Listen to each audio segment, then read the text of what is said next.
When I was asked to take this previously all-white table and turn it into something really fun and coastal, I wasn't sure what I was going to do. She wanted to leave the base white, paint the rest blue, but then get accents on it. Since I was thinking maybe a fun layered look for a coastal look, I decided to use Terra Clay Paint by Dixie Belle. Once I taped off all those crisp white pieces, not to get paint on them, I was ready to start adding some accents onto this beautiful blue color that I painted from the Dixie Belle chalk paint line. Terra Clay Paint is a little more textured and it's really fun for layering, especially with a chippy or a coastal kind of worn out look.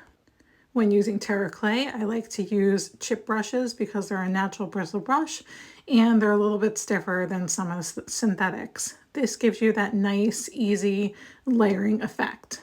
Once I got on the light blues and whites, I came in with dark blue and started distressing with that. This finish I didn't want too dark, so I do end up going over it with white and blue again, just so I have that layered, chippy look.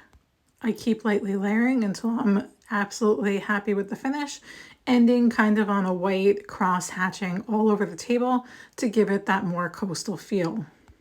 I did the same thing along the top, adding those dark edges, the stripes in between, a tiny, tiny bit of green, and all the blues, just layering them until I was completely happy with the way that they looked. Terra Clay Paint looks better as you layer it, so let it dry and start layering again. If you don't let it dry, sometimes you start mixing those colors together, so sometimes it's just advised that you dry it with a heat gun or let it dry for a couple minutes before you come in with more layers. So with this white, I wanted to make sure it didn't mix in with the blue, and I just kept swiping back and forth, kind of cross-hatching it without adding too much paint. Once that was done on the top, I took this sea turtle stencil I got off of Amazon and also the white colored Terra Clay Paint, and I pounced the stencil. Let's talk a little bit about stenciling here, and you make sure that you don't have too much paint on your brush. I'm using a bigger brush to cover more area more quickly, and I'm pouncing the paint on. Pouncing the paint on, make sure that you don't pull those bristles underneath the fine points of the stencil, which would give you bleed through. Again, I find that a stiffer brush is better for stenciling, and I really like this one, which is called the Best Dang brush for stenciling large areas. Little areas, I would just use a regular craft stencil brush.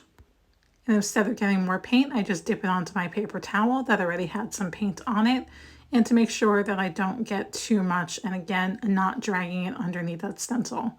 I keep a firm hand on it so it doesn't move, or you could tape it, but I don't like using stencil adhesive.